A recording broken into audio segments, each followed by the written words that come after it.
আশুরার রোজা ইসলামের প্রথম যুগে এই রোজাটাই ফরজ ছিল, অর্থাৎ রমজানের আগে, রমজানের রোজা ফরজ হওয়ার আগে আশুরার রোজা আল্লাহ তাআলা ফরজ করেছিলেন। যুগে যুগে অনেক নবীরাই আশুরার রোজা রেখেছেন, সুবহানাল্লাহ। বিশেষ করে আল্লাহর নবী মুহাম্মদুর রাসূলুল্লাহ সাল্লাল্লাহু আলাইহি ওয়াসাল্লাম যখন মক্কা থেকে হিজরত করে মদিনার জমিনে আগমন করেন, মদিনার জমিনে এসে দেখেন যে মদিনার ইহুদিরা আশুরার দিবসে রোজা পালন করেন, তারা রোজা রাখেন। আল্লাহর নবী নবী মুহাম্মদুর রাসূলুল্লাহ সাল্লাল্লাহু আলাইহি ওয়াসাল্লাম ইহুদিদেরকে জিজ্ঞাসা করলেন, ইহুদি ভাই, তোমরা আশুরার দিবসে রোজা রাখো কেন? এর কারণ কি হাকিকত বুঝলাম না।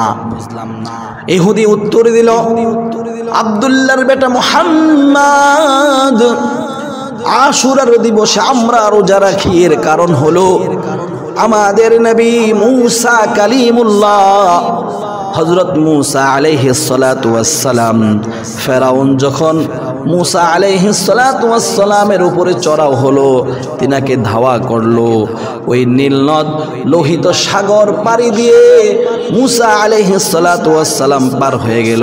আল্লাহ তাআলা ফেরাউনের কবল থেকে মুসা নবীকে উদ্ধার করলেন এবং এই আশুরার দিনে আল্লাহ তাআলা ফেরাউনকে ওই পানিতে চুবিয়ে চুবিয়ে মারছেন।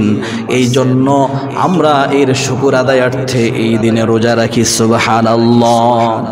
আল্লাহ পাক রব্বুল আলামিন এই পৃথিবীর জমিনে কিছু স্থান থেকে অপর স্থানকে মর্যাদা বেশি দান করেছেন, আবার কিছু সময় থেকে অন্য সময়কে বেশি মর্যাদা দান করেছেন, আবার কিছু মানুষ থেকে মানুষকে আল্লাহ তাআলা মর্যাদা দান করেছেন।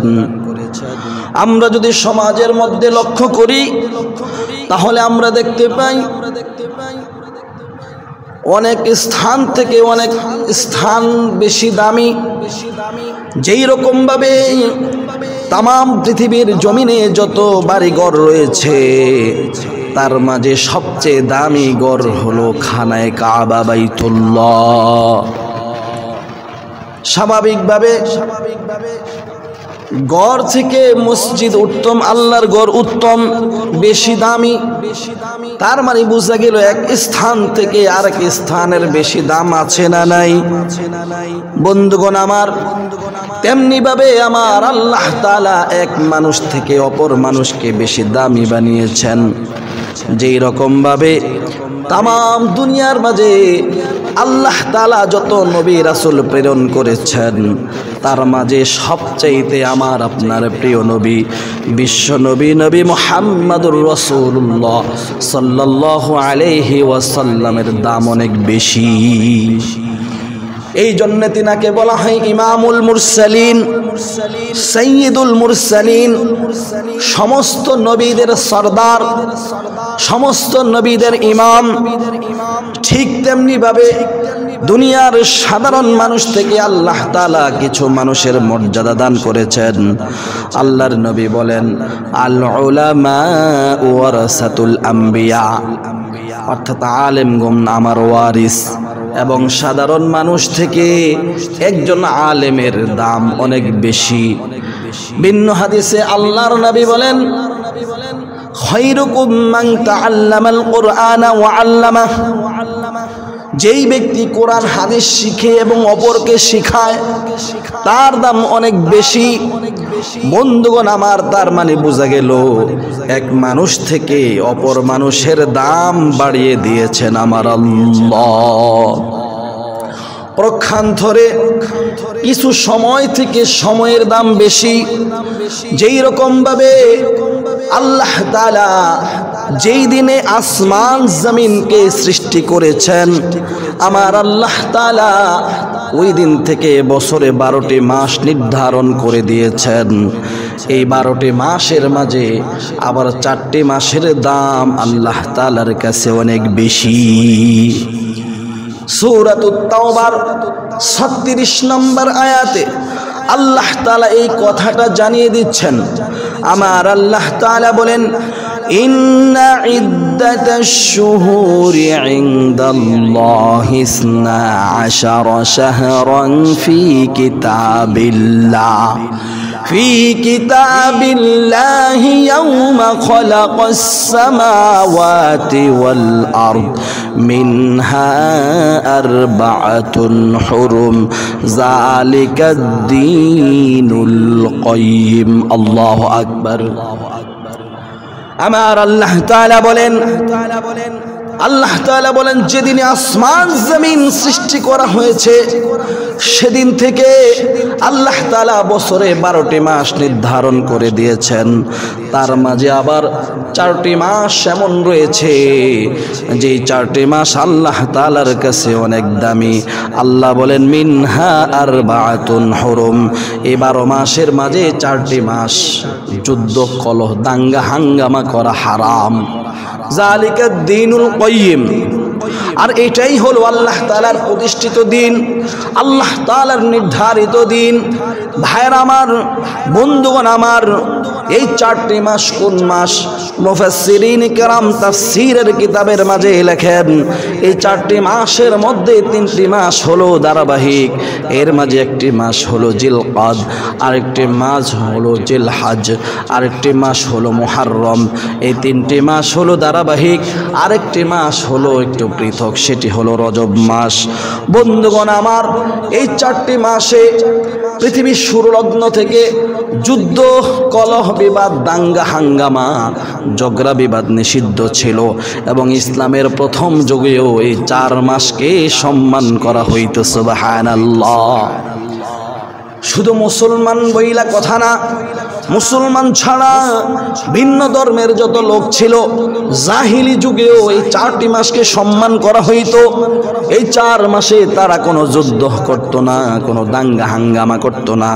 যখন এই 4 মাসের কোনো মাস অতিক্রম হইতো, যদি যুদ্ধ চলতো, এই 4 মাসের ভিতরে তারা প্রবেশ করলে যুদ্ধ দাঙ্গা হাঙ্গামা বন্ধ করে দিত। কিন্তু দেখা গেল পরবর্তীতে এই কাফের মুশরিকেরা এই 4টি মাসের এই নির্ধারিত এই বিষয়গুলোকে অমান্য শুরু করলো। পরবর্তী সময় ইসলামেও আল্লাহ তাআলা এই 4টি মাস যে দাঙ্গা হাঙ্গামা যুদ্ধ কলহ বিবাদ নিষিদ্ধ ছিল, এটা রহিত সাব্যস্ত হয়েছে। সুবহানাল্লাহ। বন্ধুগণ আমার, এখন যদি কোনো মুশরিকের গোষ্ঠী, কোনো কাফেরের গোষ্ঠী, কোনো বেঈমানের গোষ্ঠী এই 4 মাসের ভিতরে কোনো মাসে যদি মুসলমানের সাথে জিহাদ করতে চায়, মুসলমানের সাথে যুদ্ধ করতে চায়, মুসলমানদের সাথে দাঙ্গা হাঙ্গামা করতে চায়, আমাদের ওই মুশরিকদের বিরুদ্ধে, ওই বেঈমানদের বিরুদ্ধে রুখে দাঁড়াতে হবে। জোরে বলেন ঠিক কিনা? কোনো ছাড় দেওয়া যাবে না, ঘরে বসে থাকা যাবে না, তাদের বিরুদ্ধে কঠোর প্রতিবাদ আন্দোলন গড়ে তুলতে হবে। জোরে বলেন ঠিক কিনা? হ্যাঁ আমার, এই 4 মাসের অন্যতম মাস হলো মুহররম মাস, যে মুহররম মাস আমাদের সামনে অবস্থিত। বন্ধুগণ আমার, বছরে 12টি মাসের মাঝে আরবি মাস হিজরি সন মুহররম মাস থেকে গণনা শুরু, অর্থাৎ আরবি 12 মাসের মাঝে প্রথম মাস হলো মুহররম মাস। আজকে আমাদের সমাজে অধিকাংশ মানুষ দেখা যায় যে ইংরেজি সন তারিখ খুব ভালো করে মনে রাখে, নিজেও মনে রাখে, সন্তানদেরকেও ভালোভাবে শিক্ষা দেয় এবং বাংলা সন মনে রাখে। কিন্তু অনেক মুসলমান এমন রয়েছে যাদেরকে যদি বলা হয় আজকে আরবি কয় তারিখ চলতেছে, এটা কোন মাস চলতেছে, এটা কত হিজরি চলতেছে, অনেক মুসলমানের বাচ্চা এমন আছে এটা বলতে পারবে না। জোরে বলেন ঠিক কিনা? তার মানে বুঝা গেল আমরা আরবি মাসের ক্ষেত্রে, আরবি দিন তারিখ গণনার ক্ষেত্রে কত উদাসীন।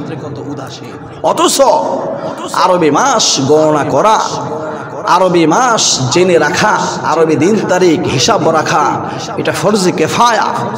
অর্থাৎ মুসলমানদের মধ্য হতে একটা গোষ্ঠী এমন থাকতে হবে যারা এরকম আরবি মাস কখন আসলো, কোন মাস কখন আসলো, কোনটা কয় তারিখ চলতেছে, এটা হিসাব রাখতে হবে। এটা যদি কেউই না রাখে তাহলে সকলে সমানভাবে গুনাহগার হবে।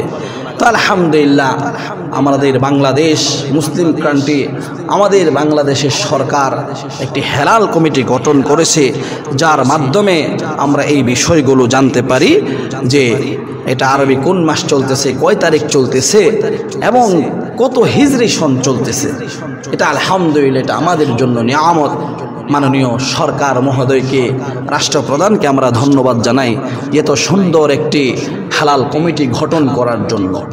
যদি এটা না করতো তাহলে আমরা কেউ যদি আরবি মাস দিন তারিখ এরকমভাবে হিসাব না রাখতাম তাহলে আমরা সবাই সকলেই সমানভাবে গুনাহগার হইতাম।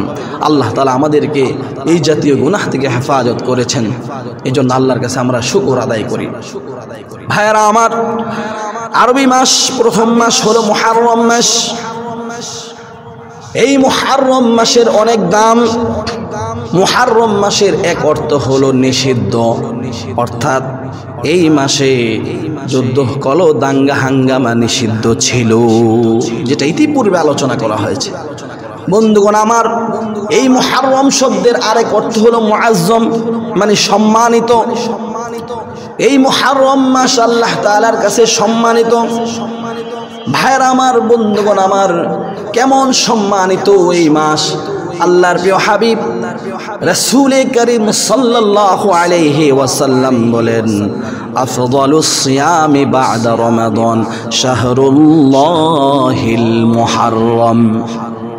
আল্লাহর প্রিয় হাবিব বলেন, রমজানের পরে এই মুহররম মাসের রোজা, আল্লাহ তাআলার মাসের রোজা সবচাইতে বেশি উত্তম। সুবহানাল্লাহ! আল্লাহর মাস বলা হয়েছে শাহরুল্লাহিল মুহররম। এই মুহররম মাসকে আল্লাহর মাস বলা হয়েছে, শাহরুল্লাহ। ভাইরা আমার, বন্ধুগণ আমার, আল্লাহর নবী বলেন, রমজানের পরে সবচাইতে দামি রোজার মাস হলো মুহররম মাস। সুবহানাল্লাহ! এই জন্য আমরা মুহররম মাসে রোজা রাখতে পারি, বেশি বেশি রোজা রাখতে পারি, নফল রোজা, এবং বেশি বেশি নেক আমল করতে পারি। বিশেষ করে এই মুহররম মাসের একটি গুরুত্বপূর্ণ দিন রয়েছে আশুরা, অর্থাৎ মুহররম মাসের 10 তারিখ। আরবিতে আশারা মানে 10, আশারা থেকে এসেছে আশেরা, আশুরা, অর্থাৎ 10ই মুহররম। এই 10ই মুহররমের অনেক দাম। 10ই মুহররমের কেমন দাম? রাসূল করিম সাল্লাল্লাহু আলাইহি ওয়াসাল্লাম এক হাদিসের মাঝে জানিয়ে দেন, صيام يوم عاشوراء أحتسب على الله أن يكفر السنة التي قبله والسنة التي بعده أو كما قال النبي عليه الصلاة والسلام। আল্লাহর নবী, বিশ্ব নবী, রাহমাতাল লিল আলামিন এক হাদিসের মাঝে বলেন যে এই আশুরার রোজার এত দাম। আল্লাহর নবী বলেন, আমি আশা করি যে ব্যক্তি আশুরার রোজা রাখবে, আমি আশা করি তার পূর্ববর্তী 1 বছরের পরবর্তী 1 বছরের গুনাহ সমূহ আল্লাহ ক্ষমা করে দিবেন। অর্থাৎ আশুরার রোজার বিনিময়ে 1 বছরের কাফারা হয়ে যাবে। সুবহানাল্লাহ!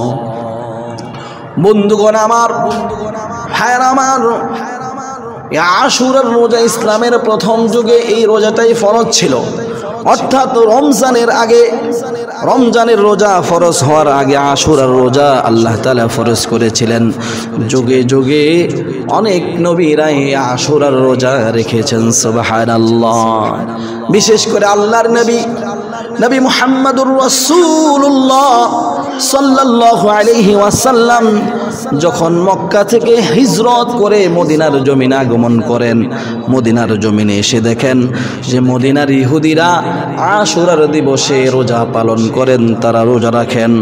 আল্লাহর নবী, বিশ্ব নবী মুহাম্মদুর রাসূলুল্লাহ সাল্লাল্লাহু আলাইহি ওয়াসাল্লাম ইহুদিদেরকে জিজ্ঞাসা করলেন, ইহুদি ভাই, তোমরা এই আশুরার দিবসে রোজা রাখো কেন? এর কারণ কি হাকিকত বুঝলাম না। ইহুদি উত্তর দিল, আব্দুল্লাহর বেটা মুহাম্মদ আশুরার দিবসে আমরা রোজা রাখি এর কারণ হলো আমাদের নবী মুসা কালিমুল্লাহ হযরত মুসা আলাইহিস সালাতু ওয়াস সালাম ফেরাউন যখন মুসা আলাইহিস সালাতু ওয়াস সালামের উপরে চড়াও হলো, তিনাকে ধাওয়া করলো, ওই নীলনদ লোহিত সাগর পাড়ি দিয়ে মুসা আলাইহিস সালাতু ওয়াস সালাম পার হয়ে গেল। আল্লাহ তাআলা ফেরাউনের কবল থেকে মুসা নবীকে উদ্ধার করলেন এবং এই আশুরার দিনে আল্লাহ তাআলা ফেরাউনকে ওই পানিতে চুবিয়ে চুবিয়ে মারছেন। এই জন্য আমরা এর শুকর আদায়ার্থে এই দিনে রোজা রাখি। সুবহানাল্লাহ। আল্লাহর নবী তখন সাহাবায়ে কেরামকে উদ্দেশ্য করে বললেন, ও সাহাবীরা, মুসা নবীর ব্যাপারে তারা যতটুকু হকদার তার চাইতে আমরা বেশি হকদার, অতএব আমরাও এইরকম ভাবে আশুরার রোজা রাখবো। তবে ইহুদিদের সাথে মিল রেখে রোজা রাখা যাবে না। খলিফুল ইয়াহুদ, ইয়াহুদের সাথে কিছু মুখালাফাত করতে হবে, ব্যবধান রাখতে হবে। ব্যবধানটা কি? ওই ইহুদিরা শুধু আশুরার দিবসে মুহররম মাসের এই 10 তারিখে রোজা রাখে, আমরা আশুরার 9 তারিখ আর 10 তারিখে দুইটা রোজা রাখবো। অথবা মুহররম মাসের 10 তারিখ 11 তারিখ আরেকটা রোজা মিলিয়ে আমরা দুইটা রোজা রাখবো। অথবা 9, 10, 11 আমরা 3টা রোজা রাখবো। কিন্তু ইহুদিদের সাথে মিল রাখা যাবে না। সুবহানাল্লাহ। বন্ধুগণ আমার, আজকে দেখা গেল আমাদের সমাজে অনেক কাজ আমরা ইহুদিদের সাথে মিল রাখি। জোরে বলেন ঠিক কিনা? বিশেষ করে অনেক যুবক ভাই এমন আছে ওই ইহুদিদের মতো চুল রাখে, ইহুদিদের মতো পোশাক পরে, ইহুদিরা যে স্টাইলে চলে তারাও সেই স্টাইলে চলতে চায়। জোরে বলেন ঠিক কিনা? অনেক মুসলমানের সন্তান আছে, ইহুদিরা যেই দিবসগুলো পালন করে, খ্রিস্টানরা যেই দিবসগুলো পালন করে, তারাও তাদের সাথে তাল মিলিয়ে দিবস পালন করে, আছে না নেই? অথচ আল্লাহর নবী, বিশ্ব নবী রাহমাতাল লিল আলামিন বলেন, মান তাশাব্বাহা বিকওমিন ফাহুয়া মিন। যেই ব্যক্তি কোনো কওমের সাথে, কোনো জাতির সাথে তার কাজকে, তার আমলকে মিল রাখে, সাদৃশ্য রাখে, তারা আমাদের দলভুক্ত নয়, তারা তাদের দলভুক্ত হিসাবে গণ্য হবে। নাউজুবিল্লাহ। আমি এই মুসলমানদের সন্তানদেরকে বলতে চাই, এ মুসলমান ভাই, এ মুসলমান যুবক, মুসলমান মা বোনেরা, কিয়ামতের ওই কঠিন ময়দানে মুসিবতের সময় আল্লাহর নবীর হাউজে কাউসারের পানি ছাড়া ভিন্ন কোনো পানি পাওয়া যাবে না। আর আল্লাহর নবী বলেন, যারা আমাদের সাথে মিল না রেখে ইহুদিদের সাথে তাদের আমলগুলো, কাজগুলো মিল রাখে, কিয়ামতের ময়দানে তাদের সাথে তাদের হাসর হবে, তাদেরকে ওই জাতি বলে গণ্য করা হবে। নাউজুবিল্লাহ। অতএব বোঝা গেল আমাদের কোনো কাজ, আমাদের কোনো চালচলন ইহুদিদের সাথে মিল রাখা যাবে না। জোরে বলেন ঠিক কিনা? ভাইরা আমার, বন্ধুগণ আমার, ভিন্ন হাদিসে রাসূল কারীম সাল্লাল্লাহু আলাইহি ওয়াসাল্লাম বলেন, মুহররম মাসে আশুরার দিবসে তোমরা তোমাদের পরিবারের জন্য ভালো খানা, ভালো বন্দোবস্তের ব্যবস্থা করো। এখন বোঝা গেল এক হাদিস আল্লাহর নবী বলেন আশুরার দিবসে রোজা রাখো, আর এক হাদিসে বোঝা যায় যে ভালো খানা, ভালো বন্দোবস্তের ব্যবস্থা করার জন্য। তাহলে কেমন জানি এই এক হাদিসের সাথে আরেক হাদিসও সাংঘর্ষিক মনে হয়। মুহাদ্দিসিনে কেরাম বলেন যে এক হাদিসের সাথে আরেক হাদিসের কোনো সাংঘর্ষ নাই। দিনের বেলা তোমরা রোজা রাখো, সন্ধ্যাবেলায় যখন ইফতারি করবা ভালো কিছু খানা দিয়ে ইফতারির আয়োজন করো। তোমার সামর্থ্য অনুযায়ী তুমি গরিব, এতিম, অনাথ, অসহায় মানুষদেরকে তুমি দান সদকা করো, তোমার পরিবারের জন্য ভালো কিছুর ব্যবস্থা করো, আর দিনের বেলা রোজা রাখো। তাহলে উভয় হাদিসের মাঝে আমল হয়ে যায়। সুবহানাল্লাহ। বন্ধুগণ আমার, কিন্তু দুঃখের সাথে বলতে হয় এখন দেখা গেছে আমাদের সমাজে আশুরা দিবস নামে যেই সমস্ত কিছু পালিত হচ্ছে অধিকাংশ কুসংস্কার। বিশেষ করে দেখা যায় আশুরা দিবস আসলে পুরান ঢাকাতে হোসনি দালান থেকে শুরু করে বিভিন্ন জায়গায় বেজায়গায় এইরকমভাবে তাজিয়া মিছিল করা হয় এবং বিভিন্ন ধরনের হাই হোসেন বলে শোকের মাতম করা হয়। এগুলো সম্পূর্ণ নিষিদ্ধ, এগুলো কুসংস্কার, এগুলো শিয়াদের আবিষ্কৃত। অনেক মানুষ আমরা মনে করি যে আশুরা মানে হযরত হুসাইন রাদিয়াল্লাহু তাআলা আনহুর মৃত্যুবার্ষিক।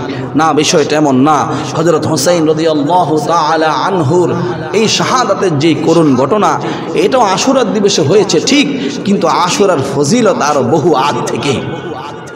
তবে ইনশাআল্লাহ সময় হলে সামনে আশুরার দিবসে যে কারবালার যে নির্মম ঘটনা ঘটেছে, নিষ্ঠুর ইয়াজিদের তত্ত্বাবধানে ওবায়দুল্লাহ বিন জিয়াদ এবং শিমারের নেতৃত্বে হযরত হুসাইন রাদিয়াল্লাহু তাআলা আনহুকে যে নির্মমভাবে শহীদ করা হয়েছে, আমরা ইনশাআল্লাহ এই বিষয়ে সামনে আলোচনা করব। আল্লাহ তাআলা আমাদের সকলকে আশুরার ফাজাইল বুঝে